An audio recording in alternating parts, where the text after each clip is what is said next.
This presentation will talk about passwords and hashing. There are usually two parts to most logins: a username, which is sometimes referred to as a public key, and a password, which is sometimes referred to as a private key.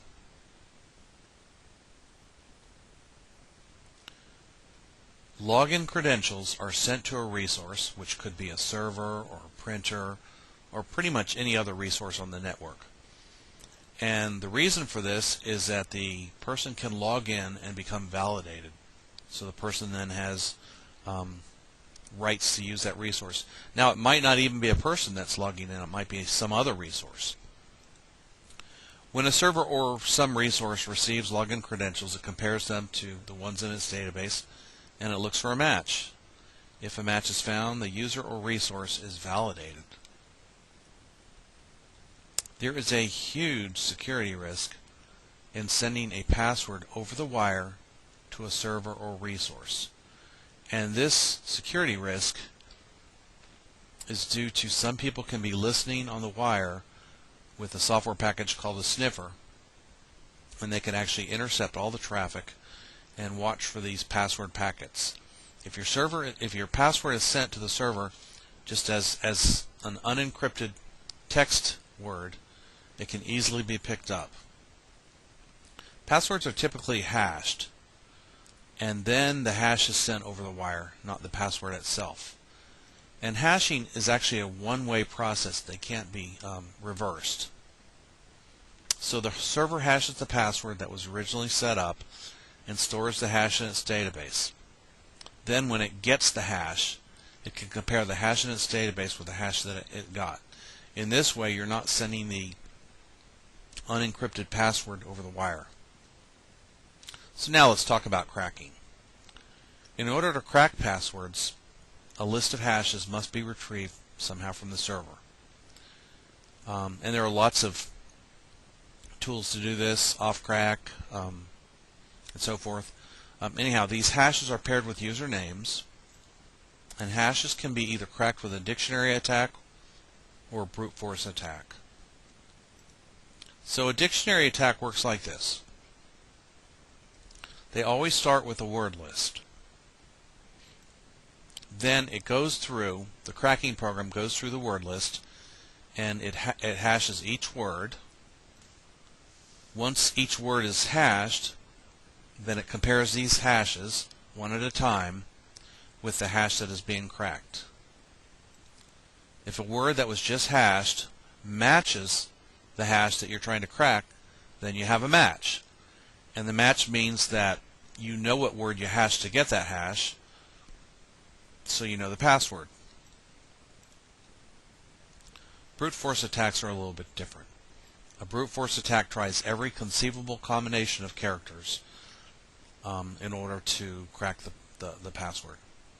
For weak passwords, a brute force attack might actually work in a few minutes, a few hours, but for strong passwords, a brute force attack can take months.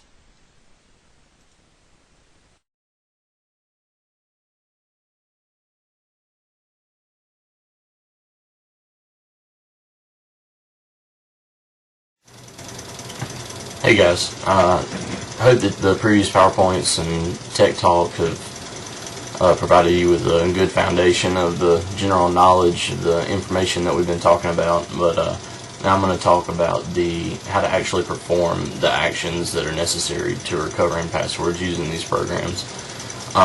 First, we've got Backtrack. Like I said, it's a Linux-based software that helps you get around the current operating system running.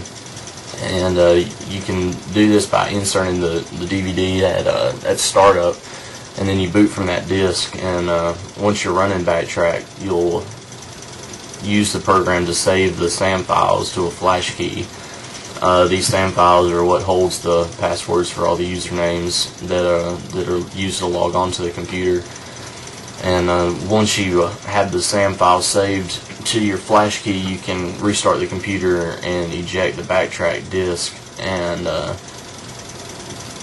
now you have your SAM files. You can put that flash key into your own personal computer.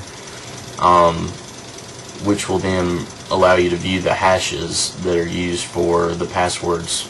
When a computer creates a password for the flash key, or excuse me, for the username, it doesn't save in the computer just as the password. It always converts it to a hash. So you can't tell what the password is just by viewing it. You have to use a hash converter to change that hash back to what the password actually is.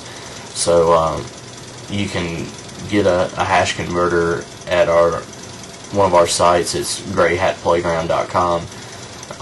You can download that hash converter there and then put your hash there, and it will give you that password. So that's basically how Backtrack works. It's just creating or copying that SAM file to your flash, and then converting the hash marks that it gives you. Next, we talked about Crack Me Pro. That is a software that was actually created at our school at Rockingham Community College. This program also allows you to crack passwords. You can run the software off of a flash key. It's pretty simple software. It requires you to be logged on to that computer already, though, so it works good if the program, or if the computer is already running and someone is logged in. You can just insert your flash key and run the program, and it allows you to search for SAM files on that computer, and then it will automatically save all of those hashes that it finds. So then all you have to do is take that hash mark and put it into your converter, and it'll also convert all of your hashes to your password. It works good though. If you're already logged in and there's multiple users, then you can get the hash marks for all of the users that are associated with that computer. Probably one of the best programs though is going to be Ophcrack. One of the last ones we talked about. You can run it from a CD-ROM or from your flash key.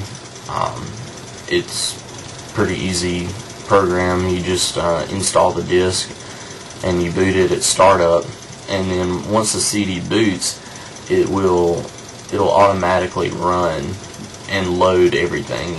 You don't have to do anything. It will automatically collect all of the passwords on the computer. It doesn't even collect hash marks. It automatically converts the hash to a password, and it gives you all of the passwords for each user on the computer. So once you just run the disk, then you just have to sit back and wait for it, and it usually only takes minutes. It doesn't take any time at all. The entire process is automated, and then once you have the passwords, all you have to do is just write them down on a piece of paper and eject the disk and restart normal, and then you can log in with all of the passwords provided to you. But that's it. That's all the programs that we've used so far that have been really helpful. I hope with this video and the PowerPoints that you've viewed and the description of the tools and programs that we've used, that it'll give you a better understanding of the programs, and will help you to complete some of these tasks yourself. Like I said, all of these programs can be downloaded for free on the internet, or you can find some of them at Gray Hat Playground, like the Crack Me Pro, and we also have a hash converter on there. So, but that's it for now. Thanks for watching. Check back later for more computer forensic tips.